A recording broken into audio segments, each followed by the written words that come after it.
Naam, mwana ukua Mwafrika, karibu tena katika chaneli yetu hii, mahali ambapo tunaongelea mambo mengi yanayoendelea duniani, na sasa tunaelekea nchini Yemen. Lakini kabla hatujaenda huko, tumekuwa tukiripoti habari mbalimbali kuhusiana na yanayoendelea duniani. Kubwa zaidi siku ya jana Jumatatu, ambapo Rais wa Rwanda Paul Kagame akatangaza zaidi kuwa wananchi wa Rwanda wajiandae kuishi, kwa sababu hata tunaweza kuishi bila hata kuwategemea watu wengine wa nje. Lakini tunakumbuka vikwazo hivi walivyoviweka, taifa la Rwanda limeweka dhidi ya Ubelgiji, na hii imekuwa ni hatua kwa watu wengine wameichukulia kama hatua kubwa kwa taifa la Afrika kuweka vikwazo dhidi ya taifa la Ulaya. Lakini hebu jaribu kufikiria katika jicho la Kiafrika zaidi, yani jicho la Kiafrika, tuachane na mambo mengine, lakini katika lile jicho la Kiafrika, Ubelgiji kushawishi mataifa mengine kuiwekea vikwazo Rwanda. Kumbuka kwa migogoro inayoendelea Kongo, lakini ukumbuke kuwa Kongo pale ilipo na hapo namna ilivyofikia, Ubelgiji wameplay party kubwa sana kuhusiana na Kongo vile ilivyo. Yani wangetakiwa hawa walipe faini ya hali ya juu sana, kwanza kwa kile kitendo cha kumuua Patrice Emery Lumumba mwaka 1961, wangetakiwa wafanye hivyo. Ni juzi tu hapa eti wakajidai wamerudisha jino la Lumumba. Okay, fidia iko wapi? Mbona mataifa mengine huwa yanadai fidia, lakini hawa ndio wamekuwa mstari wa kwanza kuwaambia mataifa mengine kuwa Rwanda lazima awekewe vikwazo na mambo kadha wakadha. Ndio maana nikasema angalia kwenye jicho la Kiafrika zaidi ukiachana na mambo mengi. Lakini okay, tuende sasa nchini Yemen, kwa sababu hiyo ilikuwa ni by the way. Tutaendelea kuyachambua zaidi hayo, hasa katika muktadha wa Uafrika zaidi. Lakini tuende nchini Yemen. Kumekuwa na mgogoro ulioko kati ya Israeli na Palestina, ambao ndio unawaleta wazee wa Yemen, ambao hawa ni Wahuthi, ambao wamekuwa wao wanasema kupigana kwetu sisi ni kwa sababu ya Wapalestina, na ili waache kupigana, waache kupambana, waache kushambulia meli zinazokuwa na uhusiano wa moja kwa moja na Israeli au meli za Israeli, ili waache kufanya hivyo ni Marekani aache kuisapoti Israeli inayoendelea kuua Wapalestina. Ndio madai makubwa sana ya hawa wazee wa Yemen ambao ni Wahuthi.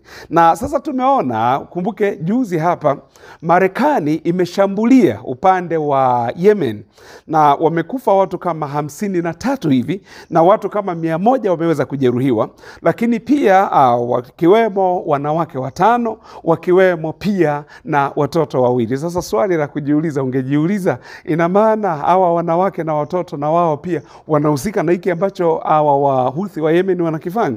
Jibu litakuwa ni hapana. Lakini sasa kitu kikubwa ni kuwa ambacho kimeshangaza watu, hakunaga mtu ambaye anakuwa na ubavu huo wa Marekani apige alafu na wewe upige, Marekani apige na wewe upige. Sasa katika hilo Wahuthi wamejibu, hawajakaa hivi, wamejibu, wameshambulia hii inajulikana kama USS Harry Truman Aircraft Carrier, ambayo ni carrier ziweza kubeba ndege hizi, ndege za kijeshi, lakini ni kama uwanja hivi, kama unavyoweza kuiona hapo, ni kama uwanja hivi kwa ajili ya kubebea hizo ndege za kijeshi na vifaa vingine vya kijeshi. Lakini hasa yenyewe ni kama military base ndani ya maji.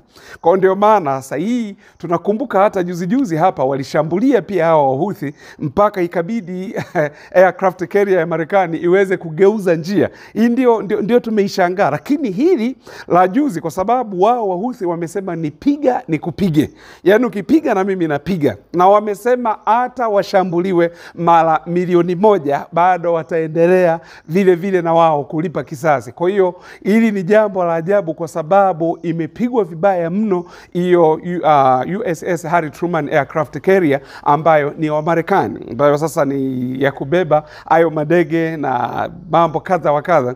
Nimesema hii ni kama military base station ndani ya maji. Kwa ndio maana sasa na yenyewe ilikuwa iko hapo karibu na hayo maeneo. Sasa hawa jamaa wameweza kuvamia, jambo ambalo limemfanya Donald Trump kuweza kutoa maoni, na ameweza kutweet kwenye mtandao wake wa X, zamani ikiwa inajulikana kama Twitter, amesema kuwa hivi vitendo ambavyo hawa Wahuthi wa Yemen wanaendelea kuvifanya, hivi vitendo vitaigharimu pia Irani, kwa sababu wamesema, maana Donald Trump amesema kuwa Irani ndio wanaowapa silaha za kupambana au kupigana na Marekani. Na Donald Trump amesema kuwa sisi hatupangiwi cha kufanya, hatupangiwi tusipite wapi na wapi tupite, kwa sababu Marekani, kumbuka, yamejipa kuwa ni kiranja wa dunia. Kwa kama kiranja wa dunia, ndio maana anasema hatupangiwi ni wapi pa kupita, hakuna mjinga yeyote anaweza kutupangia sisi tupite wapi. Hizi ni kauli za Donald Trump, na akasema hakuna mtu yeyote anaweza akatuambia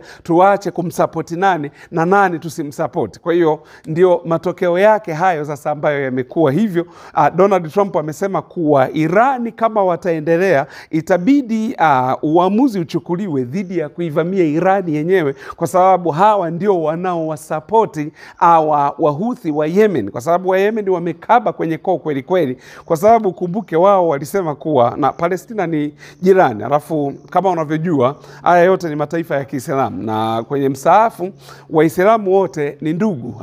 Kuna kuwa wewe utasema sisi mimi ni Muislamu wao kwa afu yule sio ndugu yangu. Waislamu wote ni ndugu. Kwa ndio maana huu mgogoro Yemen wameuchukua sasa, wameubeba kama ni wa kwao, kwa sababu ya mauaji ya kutokea kwenye jeshi hili la Israeli yanayoendelea katika taifa hili au katika ukanda wa Gaza. Ndio maana wao wamesema kupigwa kwa Gaza ni sawa sawa na kupigwa na sisi tumepigwa, kwa sababu ndugu yako anapopigwa basi inakuwa hivyo. Lakini kitu kikubwa ni kuwa, kumbuka Wahuthi wa Yemen wao wanatumia makombora, na makombora haya ni makombora walioyapa jina la Palestine 2 missiles, ni Palestine 2 hypersonic missiles, ambayo sasa kwanza kumbuka teknolojia ya hypersonic ni mataifa matatu tu ndo wanayo.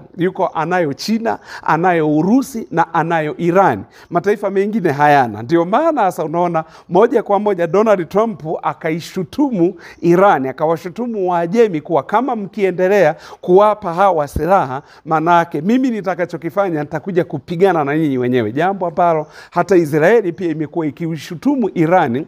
Wakati mwingi tumekuwa tukiona Benjamin Netanyahu, waziri mkuu wa Israeli, ambavyo amekuwa akiwaambia watu wa Irani kuwa kumbukeni utawala dhalimu wa Khamenei Ayatollah unatumia pesa zenu ambazo zingetumika kujenga madaraja, zingetumika kusomesha watoto wenu, zingetumika kujenga miundombinu, zingetumika kujenga barabara, zingetumika kuwapa maji safi na salama, lakini hizi pesa nazitumia kufadhili makundi ambayo ni makundi ya kigaidi, kwa sababu Wahuthi mbele ya Marekani, mbele ya Israeli wanaonekana hawa ni magaidi. Kwa hiyo lakini ukweli ni kuwa Wahuthi wamemshika koo Myahudi, na Wahuthi hawa wamemkamata tena koo hata Marekani mwenyewe. Ndio maana wao wamesema piga ni kupige, yani utapiga na mimi nitapiga, utatupa risasi na mimi nitatupa risasi. Ndio maana unaona imebidi sasa Donald Trump aanze kusema kuwa huyu Mwajemi akiendelea kwa support hawa Wahuthi, manake yeye atadili na yeye mwenyewe. Sasa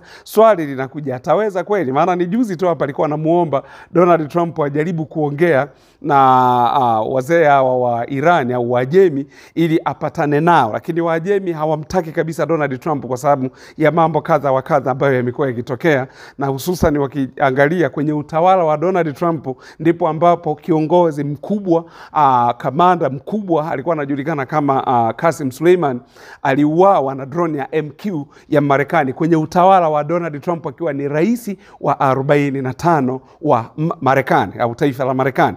Kwa hiyo haya ndiyo yanayojiri. Kwa hiyo hawa hawachezi. Hawa wazee wa Yemen hawataki mchezo kabisa. Ndio maana unaona na wao wamesema hivyo. Ingawa Donald Trump na amesema kuwa kila risasi moja itakayotoka Yemen, manake hiyo itahesabiwa kuwa ni Irani ndio amepiga hiyo risasi. Ndio maana amesema kuwa lazima huyu Irani awe makini. Maana haya ni maneno ya Donald Trump. Kwa Irani tunataka awe makini sana, vinginevyo tutamvamia. Ndugu zangu, ni ukweli ni kwamba Irani pale pangekuwa panaingilika kirahisi wangekuwa lishaingia siku nyingi sana.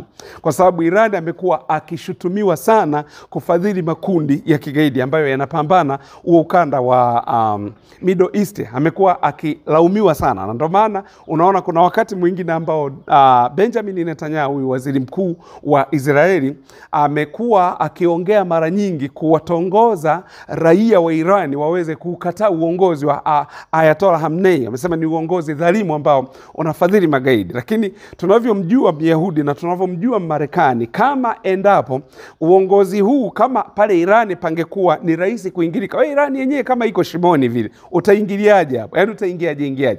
Kuna ndege ambayo pia, ndege ya kijasusi ambayo imetoka Marekani imeingia kwenye anga la Irani kufanya ujasusi, lakini drones za Irani zilifukuza ile ndege, kwa sababu walipoanza kupandisha au kupaisha hizo drones, ikabidi hiyo ndege ikimbie, kwa sababu vinginevyo wangeongea mengine, na hiyo ndege ingekamatwa, basi Wajemi wangechukua teknolojia yao. Kwa hiyo pale hapawezekaniki. Ndio maana umeona ni mikwara tu hii ambayo Donald Trump anajaribu kuifanya, kwa sababu taifa la Wajemi, tukumbuke by the way, lina miaka sio chini ya 1400. Ni taifa ambalo lina historia ndefu sana, na tangu mapinduzi ya mwaka 1979 basi ndio imekuwa iko namna hiyo.